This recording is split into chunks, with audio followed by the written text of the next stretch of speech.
Boa tarde a todos, bem-vindos a mais um Evangelho Virtual, promovido pelo Centro Espírita Bezerra de Menezes.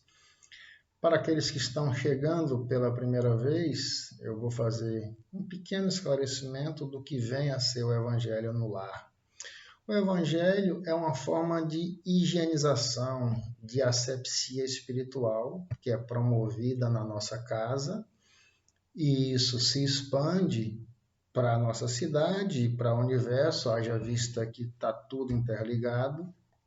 E a dinâmica consiste numa leitura edificante, depois é feita uma oração, que é esta conexão, esta frequência, essa sintonia com o alto, e após a oração é feita a leitura de uma passagem do Evangelho à luz do Espiritismo e depois uma reflexão sobre esta passagem. Começando aqui então com a mensagem, eu trouxe o capítulo 199 do livro Minutos de Sabedoria, em que o autor espiritual é o Carlos Torres Pastorino, esse espírito luminoso que já esteve encarnado entre nós e hoje nos traz mensagens do plano espiritual.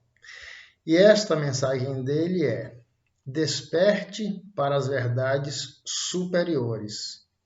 Não se iluda com as conquistas fáceis, com os prazeres transitórios, com as sensações efêmeras, passageiras. Busque intensamente as coisas sólidas e duradouras, e para isso espalhe em redor de você alegria e otimismo, bondade e amor, que são as bases firmes e eternas da felicidade que jamais termina. Só o amor constrói para a eternidade. Então, ele nos convoca aqui a esse despertar para as verdades além da matéria, do plano superior, do plano espiritual, que é onde reside a vida inteligente, a vida plena. E a matéria, que não é um fim em si mesma, ela é utilizada de uma forma a nos permitir essa ascensão. Se nós estamos aqui no plano material encarnado, nós precisamos da matéria para a nossa sobrevivência, mas há que se saber usá-la de forma ponderada, comedida, para que nós possamos alcançar esta tão necessária ascensão ético-moral. Então, feita aqui a mensagem, nós vamos buscar agora, através da oração, para aqueles que quiserem fechar os olhos, que quiserem relaxar o corpo, buscar uma respiração mais profunda, harmonizando as suas emoções, para que esta conexão se dê de fato. E nesse contexto, vamos imaginar a figura serena do Mestre Jesus pairando sobre o nosso planeta, ele que é o nosso guia, o nosso modelo de perfeição, o condutor maior desta nave chamada Terra. Divino Mestre Jesus, obrigado, gratidão pelo dom da vida, por esta oportunidade aqui de reflexão, que os teus mensageiros nos assistam, nos inspirem, nos amparem, que estejam conosco sempre em nossas vidas, nos ajudando a superar as adversidades, todas as provações, de forma resignada, com fé, esperança, para que superemos todos os obstáculos e alcancemos dias melhores. Pedimos bênçãos para o nosso planeta, de forma especial para aqueles irmãos que passam por dificuldades, por dores, sejam elas de ordem física, psicológica ou espiritual, que os teus mensageiros possam ampará-los, clareando a escuridão à volta de todos e derramando bálsamo que serena os corações, que acalmam os espíritos e que aliviam as dores de tantos que se achem em dor e sofrimento. Permaneça conosco hoje e sempre, Mestre, Que assim seja. Então, hoje nós trazemos aqui do Evangelho uma passagem que está no capítulo 15 do Evangelho segundo o Espiritismo, codificado por Allan Kardec, como todos sabem, e que tem como base o Evangelho de Lucas, lá no seu capítulo 10, que é uma parábola, a parábola do bom samaritano. Nós sabemos que o Cristo, naquela ocasião, falava através de parábolas. Haja vista que a população, muito simples ainda na sua forma de compreender, a parábola é uma historinha de fácil compreensão e que traz um ensino moral. Então, o Cristo, Jesus Cristo, ele se utilizava desse expediente das parábolas para promover os seus ensinamentos da Boa Nova. E o texto desta parábola diz o seguinte: descia um homem de Jerusalém para Jericó e caiu nas mãos dos salteadores, os quais o despojaram e, espancando-o, se retiraram, deixando-o meio morto. E, ocasionalmente, descia pelo mesmo caminho certo sacerdote. Vendo-o, passou de largo. E, de igual modo, também um levita, chegando àquele lugar e vendo-o, passou de largo. Mas um samaritano, que ia de viagem, chegou ao pé dele e, vendo-o, moveu-se de íntima compaixão. E, aproximando, atou-lhe as feridas, aplicando-lhes azeite e vinho, e pondo-o sobre a sua cavalgadura, sobre o seu cavalo, levou-o para uma estalagem e cuidou dele. E, partindo ao outro dia, tirou uma quantidade em dinheiro e deu ao hospedeiro, ao dono daquela estalagem, dizendo: cuida dele e tudo que demais gastares eu pagarei quando voltar. Então, qual é a reflexão, qual a interpretação que nós fazemos modestamente desta parábola, desta passagem, deste texto evangélico? Jerusalém e Jericó eram duas cidades bíblicas e havia ali uma rota comercial, onde passavam viajantes, viajores, vendedores, transeuntes. E o Cristo se utiliza dessa história dizendo que uma dessas pessoas, um vendedor, passava, foi atacado por salteadores, por ladrões, foi espancado, ficou semi-morto. E nesse íntere passaram por ali algumas pessoas. E quem delas saiu em socorro deste viajante, deste viajor ferido? Passou um sacerdote. Nós sabemos que o sacerdote da antiguidade, e hoje ainda, era uma pessoa especialista na religião, mas aquela religião ritualística dos templos, passou e não o socorreu. Um levita, que também era uma espécie de sacerdote em Israel, é um especialista da interpretação dos textos bíblicos, era naquela época, passou e também não se compadeceu da situação daquele homem. Já o samaritano, que é um dissidente dos judeus, era discriminado, desprezado por serem minoria naquele contexto, os samaritanos, este o socorreu, colocou sobre o seu cavalo, levou esse homem ferido até uma hospedagem, cuidou dele, deixou a orientação para que o dono da hospedagem continuasse a cuidar, fez um pagamento antecipado e se comprometeu a pagar o que faltasse na volta da sua viagem. E aí interpela o Cristo: quem destas pessoas prestou de fato caridade a este homem? Os especialistas na religião ou aquele que era discriminado, que era um dissidente e que não tinha, de fato, essa religião ritualística, mas que se compadeceu? É evidente que aí me faz lembrar de uma frase da Madre Teresa de Calcutá, quando esteve aqui, que ela nos convoca a pensar e nos diz que mais importante do que os lábios que oram são as mãos que trabalham. Então, nesse sentido, a parábola nos convoca ao serviço da caridade, que está além da religião em si, a religião a que me refiro apenas ritualística, porque a religião do religare mesmo é a nossa conexão com Deus. E a conexão com Deus é uma forma bem mais ampla do que o que estamos acostumados. Mas quando nós trazemos para o nosso dia a dia, quem seria este viajor, este viajante, este transeunte nas nossas vidas? E que posição nós ocuparíamos se precisássemos sair em socorro de alguém? O que de fato nós faríamos?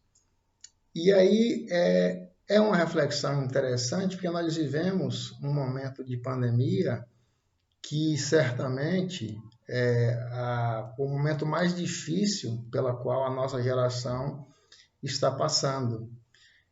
E nós somos instados a pensar o porquê de tudo isso. Daqui a alguns séculos, certamente, as pessoas vão comentar sobre esses momentos de extrema adversidade pelas quais passa a humanidade. Esta doença que campeia pelo mundo e que tem uma razão de ser, que nós ainda não sabemos de fato o que é, e eu deixo para que a ciência explique isso, não vou me atrever a dizer, a dar a minha opinião sobre esse aspecto, mas o questionamento que eu faço é como nós estamos agindo diante de tudo isso? Que reflexão nós fazemos? Será que estamos ajudando alguém? Será que estamos ajudando a nós mesmos, aos nossos familiares, à coletividade? E aí me ocorre de pensar, de fazer o seguinte raciocínio. Imagine que daqui a alguns anos, um neto, um descendente nosso, chega e fala: vovô, eu estou estudando em História agora um momento que a sua geração viveu, que foi a pandemia lá do ano de 2020, com centenas de milhares de pessoas que faleceram, ficaram doentes, enfim. E eu queria saber como foi. E a gente vai se sentar, contar a história da dificuldade que foi, vamos dizer, das medidas que adotamos para nos proteger, vamos falar das instituições que saíram para poder ajudar aqueles que necessitam. E, de repente, se ele fizer uma pergunta crucial, e você, o que fez nesse contexto? Você ajudou alguém? Qual seria a nossa resposta nesse instante? O que nós diríamos a um neto, a um filho, a um neto, a um bisneto, a alguém lá na frente que vier nos questionar sobre isto? Então, eu acho que o mundo está passando por uma grande terapia mundial e cada um que faz a sua reflexão para ver o propósito de tudo isso e onde pode dar o seu melhor, onde pode se ajudar, se cuidar, onde pode cuidar daquelas pessoas próximas que são a família e onde pode avançar para se ajudar a coletividade. Nós sabemos que esse mal, ele atinge de cheio as populações mais carentes, porque onde não há saneamento, onde não há uma alimentação adequada, onde não há serviço médico, onde não há uma salubridade do ponto de vista material, e são tantas e tantas mazelas, e esse desequilíbrio ele tem que ser visto não só pelos governos como um todo, mas por nós também como seres humanos. Então é esta a reflexão da parábola, e nós estamos agora passando pelo Setembro Amarelo, que é um mês em que o mundo nos chama a atenção para a questão do suicídio, da prevenção ao suicídio, que é essa chaga que tantas vidas ceifa na humanidade. E neste sentido, eu gostaria de falar aqui do serviço do CVV, o Centro de Valorização da Vida, que através do 188 ele atende as pessoas emocionalmente abaladas, ansiosas, eventualmente em depressão, através do acolhimento, da escuta amorosa, profunda. É um serviço gratuito que, através do 188, a pessoa liga, conversa, desabafa. Do outro lado da linha, há voluntários treinados para fazer esse atendimento, mas mais do que treino, eles estão prontos para fazer o acolhimento dos que precisam. E também temos a instituição Espírita Bezerra de Menezes, a exemplo de tantas outras, que presta o serviço de atendimento fraterno. O telefone do Bezerra, do Prozebem, está aí nas mídias, no Instagram, no YouTube, e aqueles que tiverem a necessidade de ligar para um atendimento, para um desabafo, para um acolhimento, vale a pena se utilizar deste serviço. E nós sabemos que a doutrina espírita ela é baseada no tripé da filosofia, da ciência e da religião. Isso nos trouxe o codificador, lá meados do século XIX, Allan Kardec, quando codificou o Espiritismo. Ele nos mostrou que ela é uma doutrina filosófica com bases científicas e isso tudo culmina na religião. Essa culminância é no que diz respeito ao aspecto ético-moral e na ligação, na crença em Deus como um ser supremo do universo. Por que eu estou dizendo isso? Porque eu vou trazer aqui agora uma abordagem de cunho científico, que não é religiosa, mas que, por ser científica, está dentro da doutrina. Então, como estamos lidando com o Setembro Amarelo, que trabalha na prevenção ao suicídio e no combate à depressão e a esses males da alma que graçam, que campeiam pelo mundo, preocupado com todo esse contexto, um grupo de cientistas liderado por um cidadão chamado Richard Davidson, que ele é um neurocientista de Harvard, que é a universidade talvez a mais famosa do mundo, ou uma das mais famosas, e ele tomou conhecimento que há uma pesquisa que é conhecida como a pesquisa mais longeva, é o estudo mais longo de que se tem notícia, onde o objetivo é analisar o comportamento humano, é onde saber, de fato, qual é o sentido da vida, como é que as pessoas se conduzem para alcançar a tão almejada felicidade. Então, esse estudo, que já dura 80 anos, ele começou com 268 alunos recém-ingressados na Universidade de Harvard, e essas pessoas começaram a ser monitoradas, começaram a ser acompanhadas, começaram a ser estudadas. Desses 268, há apenas 19 deles que estão vivos. E eles eram obrigados a responder periodicamente, um acompanhamento científico, claro, a um questionário tão minucioso que você checava tudo. Você tinha marcadores de saúde, pressão arterial, taxas de glicose, colesterol, marcadores cerebrais com scanner. Então, é um estudo bem complexo, onde, ao longo desses anos todos, o objetivo é saber quem, de fato, pode se considerar mais feliz. E o resultado disso foi publicado agora há alguns anos. O objetivo era publicar apenas quando todos tivessem desencarnado, há 19 vivos.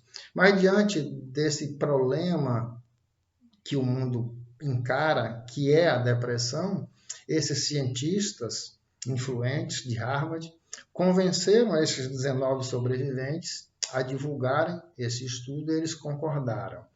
Então, a conclusão é: os mais felizes não são aqueles que acumularam mais dinheiro, mais riqueza, não são aqueles que tiveram mais momentos de lazer, de viagem, que tiveram filhos saudáveis ou que se realizaram na profissão, que tiveram títulos gloriosos. Não.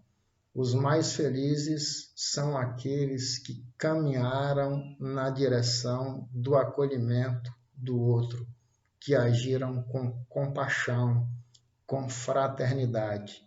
Então, após 80 anos de estudo, alguns milhões de dólares gastos nessa pesquisa, chegou-se à conclusão de que fora da caridade não há salvação. Muita paz, luz e bênçãos para todos.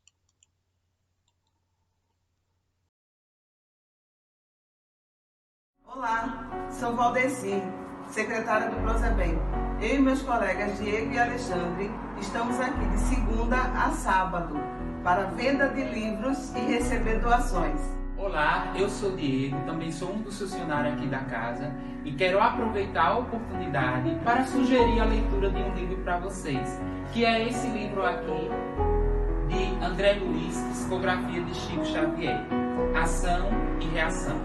Ação e Reação é um ótimo livro para quem está buscando esclarecimentos maiores a respeito da lei Ação e Reação, conhecida também como Lei de Causa e Efeito, que é independente de religião. Nesse livro, André Luiz deixa claro, em forma de diversos exemplos, que tudo pelo que passamos tem uma causa e que necessariamente serve para a reparação de erros cometidos em outras existências. Ele também nos esclarece que nossas ações de hoje condicionarão nossa realidade futura.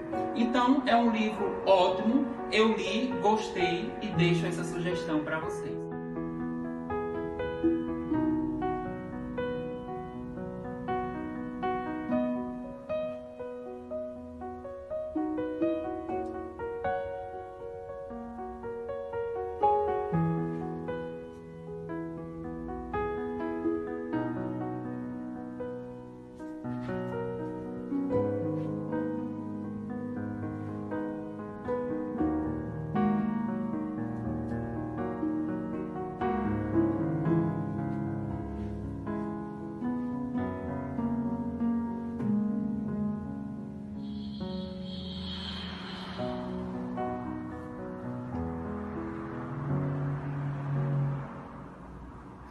Olá, eu sou Alexandre, um dos funcionários do Prosebem.